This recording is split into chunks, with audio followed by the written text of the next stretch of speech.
Hello, welcome to Tokyo. It is Saturday, March 2nd, and I'm getting ready to go thrifting for the second day in a row.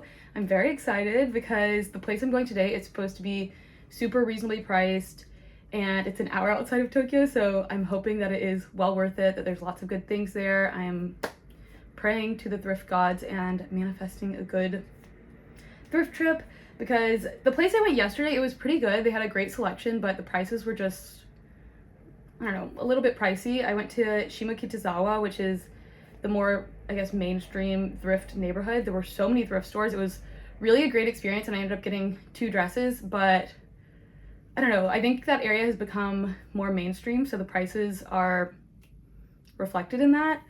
And I don't know, maybe it's just where I went, but I bopped into probably 10, 15 stores. So it was pretty consistent. There were some that were less of a chain and more reasonably priced, but then others that it was very curated vintage thrift vibe.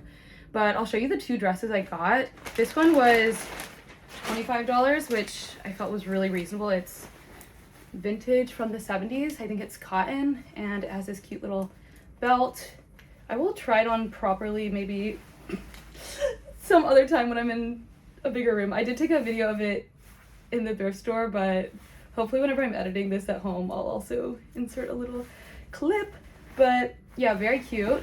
This reasonably priced. This one, not so much. This was from a different store, and it is this 90s linen floral dress. Very beautiful, but it ended up being, I think, $62 US, which more than I usually like to pay for thrifted things. But I feel like when I'm traveling, I lower the bar a little bit because it's like a souvenir, and I do think that's a very fun piece. So anyways, I guess we should get moving.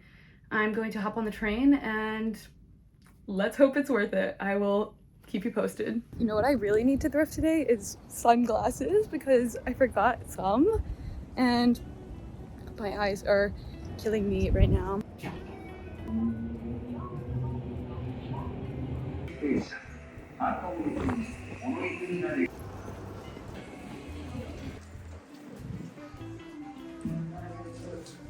God, if only this was in my size. Wait, look, there's so much Burberry here.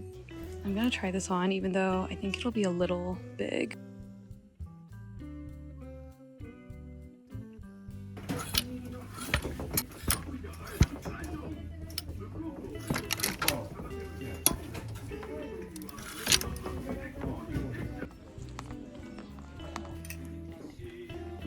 Okay, I feel like I should go ahead and try on some of this because I have an insane pile right now.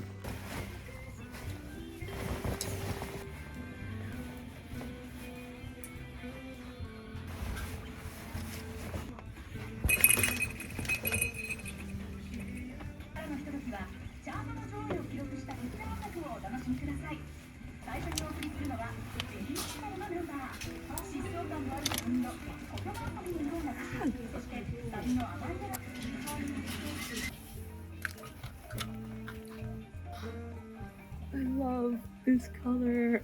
I'm so tempted to get it even though it's kind of big.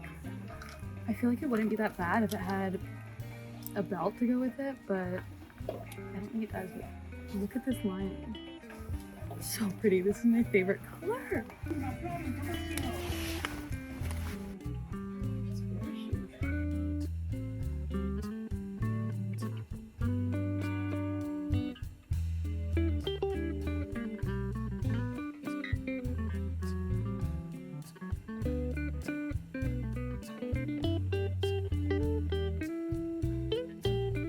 I'm getting so hungry, so I'm gonna wrap it up.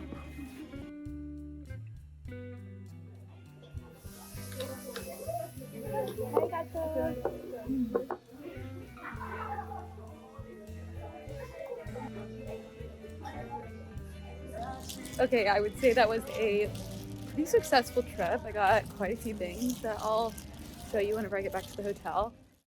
Okay, if you watched my last video, that was just a general Tokyo vlog. Check it out if you haven't already. But if you watched that, you know I forgot to film when I got back to the hotel room. So I'm going to show you everything that I got in Tokyo now, as well as everything that I got in Kyoto and Osaka, because I ended up going thrifting there and I figured I might as well add that in here.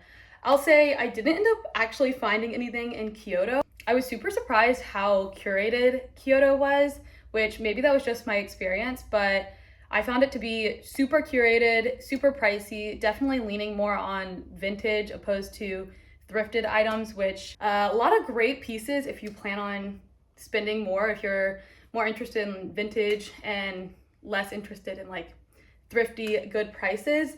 I definitely would say I tend to be more interested in finding a good price, but in Kyoto they had a lot of really great Americana pieces from the 80s and 90s. There were a few things that I was tempted by, but just couldn't justify. Like there was this leather jacket that I think was like $300, but it was this really cool distressed leather jacket.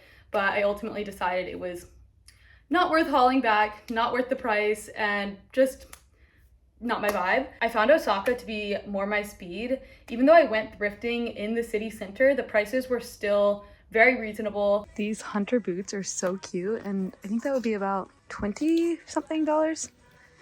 But unfortunately they would be way too big to take back in my suitcase. It was super organized, but definitely more thrifty and more of a hunt to find a good item. All of that being said, Japan is definitely way more curated than what I'm used to here in the States. I'm definitely used to like digging for an item or really sorting through a bunch of junk before finding a good piece. And I found Japan to be super well organized. And the prices were a little bit higher than what I'm used to. But then again, my bar for what a good price is thrifting is very much based off my hometown, where there's literally a 50-cent rack that has pretty good pieces. So anything seems expensive whenever it's not 50 cents. But I am going to show you everything that I got, and I'm also going to be showing you how I'm going to be altering each of the pieces, because a few of the things I got fit a little awkwardly or just were a bit too long, and one of them was missing a belt, so I'm going to try to make a little fabric covered belt. I need to get a kit for the little belt buckle. It would be ideal if I could just have a fabric covered buckle, but worst case, I'll just use a regular buckle there. Also, I wanted to show you this set that I got that is not thrifted, but it's from Uniqlo. And as I mentioned in my previous video, Uniqlo is so much cheaper in Japan for obvious reasons. And also Onitsuka Tiger, the sneakers. Yeah, I got both of these on our last day in Tokyo, and I think this entire set was $30. It's pleated. It's kind of like an Issey Miyake dupe, if you will. And I love these sneakers so much. I've been wearing them like every day since I got back. My camera is falling, I think. 1 second.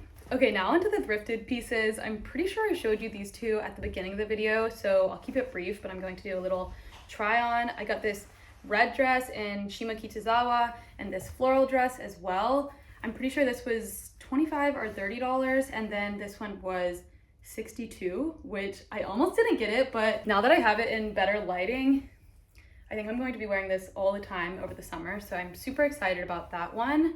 And now onto the place where I got the most stuff. I went thrifting an hour outside of Tokyo, as I mentioned earlier in the video, and I got this Jill Sander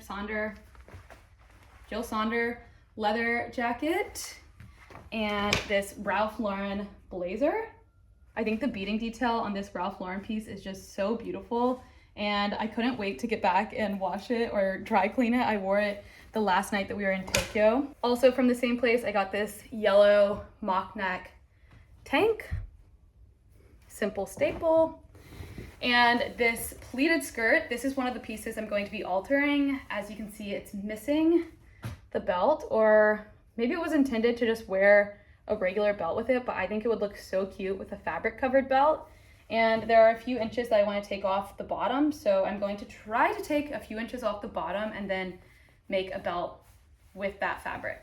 I'm also totally blanking on the prices of all of these because it was just so much all at once, but I'm going to try to find the receipt and insert the prices here. If I don't, then it's because I couldn't find it, but all of these were fairly reasonable, I would say. I think the most expensive item I got was the Ralph Lauren blazer that was like $60. Next up is this Burberry plaid skirt. This was, I think, again, like $18 or $20. Not totally sure, but I remember thinking not bad for Burberry. I actually wore this when we were in Osaka, and I was planning on keeping it long because I feel like I have way too many mini skirts, but I did a little poll on my Instagram story and everybody was like, hack that shit off. So I will be shortening that as well. Okay, so that was everything from Tokyo slash just outside of Tokyo. And now I'm going to move on to the pieces I got in Osaka. I got this Lanvin Ham little quilted jacket. It reminded me a lot of Barber, or like a Barber jacket that I got my mom for Mother's Day last year. Again, brown is one of my favorite colors. I think earthy browns and greens are my favorite, but it had some little corduroy detailing as well. I can't remember exactly how much this one was, but I remember seeing on the tag it was 50% off, so I think it ended up being like really cheap, like $8 or something. And then the only two other things I got in Osaka were these two little beach cover-ups, or at least I'm planning on using them as beach cover-ups. I have this little crochet or like knit button down that's short sleeves that I think is going to look really cute styled over a bikini. I will not be styling it over a bikini right now because I am so pale, but you get the idea. And then I got this little silk organza button down that, again, I think will be really great for summer because it's so lightweight. I definitely could see wearing it over a bikini or maybe something else. I don't know. I really love layering sheer pieces with bikinis because it makes me feel a teensy bit less exposed. Okay, so that's everything. Now let's get into altering those two skirts. So I started by experimenting with the length I wanted by folding it a few times. Then I ended up marking it with this painter's tape. I want the skirt to end at the top edge of the tape. I really wanted to keep this slit and leather detail, so I made sure to keep the mark below that. Once it was marked, I ironed the entire skirt, then pinned the bottom edges together. That way they aligned, then used a fabric marker to mark an inch below the top edge of the tape. Then I realized this tape is actually an inch wide, so I didn't really need to mark it, but if you're doing this at home, just remember you need to cut an inch below where you want the skirt to end. I started cutting with my rotary cutter and wanted to have a slight curve downward towards the center, so I kind of freehanded that, as you can see. Once that's done, I unfolded it and it should look like this. With all of my sewing projects, I like to reference the original garment to have a better understanding of how to move forward. And I realized this skirt originally had a blind stitch hem or an invisible hem on the outer fabric and a rolled hem on the lining, so I decided to move forward with that. I used a seam ripper to separate the lining and outer fabric along the slit on the sides, then rolled the outer fabric out of the way and cut an inch off the bottom edge of the lining. Next, I switched my sewing machine to a tight zigzag stitch and aligned my fabric to the center of my presser foot. That way the raw edge would no longer unravel. I did 2 passes of the zigzag stitch, and when I was done, it looked like this. You can also use a serger for this step. I went ahead and ironed that flat again and trimmed any loose threads, then flipped the garment inside out and pulled the lining out of the way. Next, roll the bottom edge about an inch upward or inside the garment all the way around. Iron it flat and pin it into place to secure it. Check your work to make sure it's consistent all around, then it should look like this. Now take that fold and fold it back to the outer side of the garment, that way the zigzag stitch is barely peeking out about 1/4 inch. Pin and iron it flat.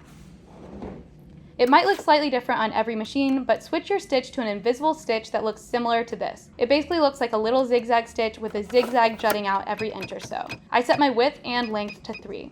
Ideally, the stitch should stay on that original raw edge, then barely jump over to stitch through the folded edge every inch or so. This might take some adjusting and practice to get just right, but when you're done and unfold and pull the seam flat, the stitches should barely be visible on the outside and look like this. I ironed that flat, then moved on to the lining edge. I double rolled and ironed the lining edge, then added a straight stitch to secure it. I sewed the outer and lining back together along the original slit, then pressed it one last time. I repeated the same steps for the pleated skirt. The only difference is I referenced an Aritzia pleated skirt for the length. Okay, I am done with the alterations and also back in the city, so apologies for the change of scenery. Hopefully it doesn't impact your perception of the alterations too much. It was my first time in a really long time doing an invisible hem, and I think it turned out really great. I'm really happy I left in this little leather detailing on the side. I almost trimmed it just 1/2 inch shorter than that, but if I would have done that, I would have lost that leather accent. So very happy with this one. And now I'm gonna go ahead and show you the next one. Okay, and this is the pleated skirt. I have a few things that I need to address about this one. First thing, as you may notice, I did not end up making the fabric covered belt that I talked about wanting to do.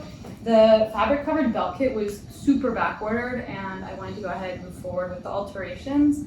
But I do think once that comes, I'll go ahead and make those alterations. I did save the scraps, but I tried to mess around with like super gluing fabric to just a regular belt buckle, but it looked so sloppy and just didn't seem up to my standards. So I'm going to save the scraps for when that belt kit arrives.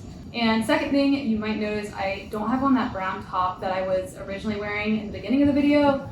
I forgot it out in the Hamptons, so I'm just wearing this for the time being, but I do think that would still look very cute with this. I like the idea of covering this belted area and having it be kind of drop waist. Anyways, I just wanted to point those things out, but I would say I'm very happy with how the skirt turned out still. I love working with any sort of fabric that has like a grid line or a plaid or any sort of line that reinforces your measurements, and that does have this, so it was super easy to keep the hem consistent along the bottom because those lines were like a little grid line and a reminder to keep it straight. And I guess that's it for today. Please let me know if you have any questions about any of the alterations or places that I went thrifting, and please let me know how you would style these pieces. Thank you so much and have a great day.